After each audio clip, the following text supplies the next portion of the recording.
Regardless of what your child has been told about you, there comes a moment when the veil lifts. When they get older, a little more observant, the child starts to see things for what they are.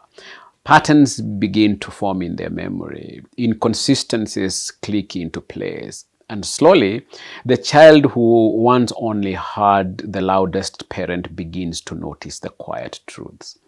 If you are a parent going through a season where your child seems to have been turned against you, you may want to correct the record. You want your child to know your version of events. Don't. Wait. Trying to win your child over when they are still young to understand the full story doesn't help them. It burdens them. Children aren't equipped to hold the weight of adult conflicts. When you try to defend yourself to them, especially while they are still emotionally and cognitively immature, you force them into a royalty dilemma. You think you are clarifying, but in their mind, you are making them choose between you and the other parent, between love and royalty, between facts and feelings. And no matter how gently you phrase it, the act of explaining your side adds pressure that their young minds and hearts don't know what to do with. You turn their innocence into a courtroom, and they, too early, become judge and jury. Wait. While it's natural to want to correct a child's perception, especially when you feel maligned, wait. The impulse to kujitetea can easily become more about your heart than their feeling. In a 2016 study published in the Journal of Child Custody, researchers found that when children feel caught in the middle of parental disputes, especially when one parent tries to set the record straight about the lies of the other, it increases the child's anxiety, confusion, and emotional distress.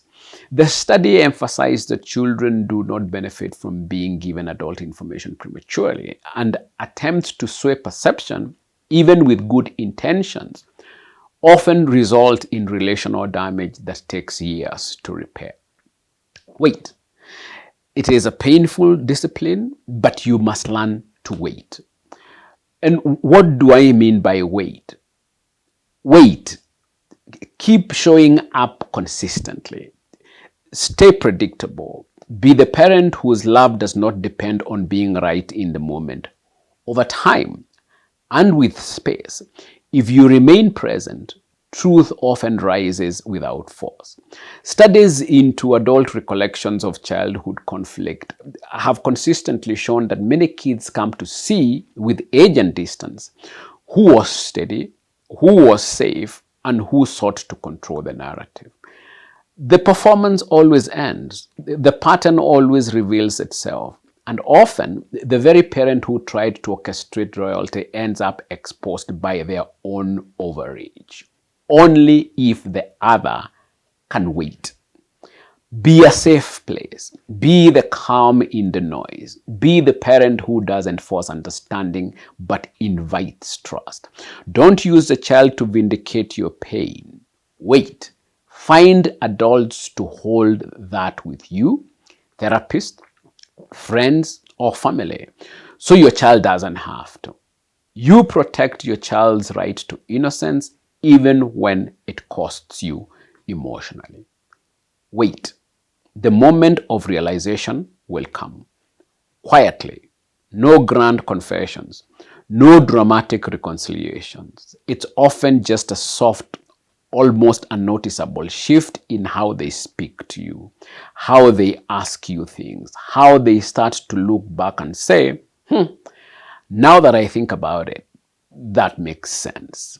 That moment cannot be forced. It can only be earned. Wait. Children grow, they observe, they remember, and they connect dots. Slowly, steadily, in ways we cannot rush. Wait. The child who once believed the loudest and shameless parent will one day hear the truth echo in the silence you held. Wait. Don't take away their chance to arrive at that truth on their own. The parent who waits with dignity becomes unforgettable. So, wait it out.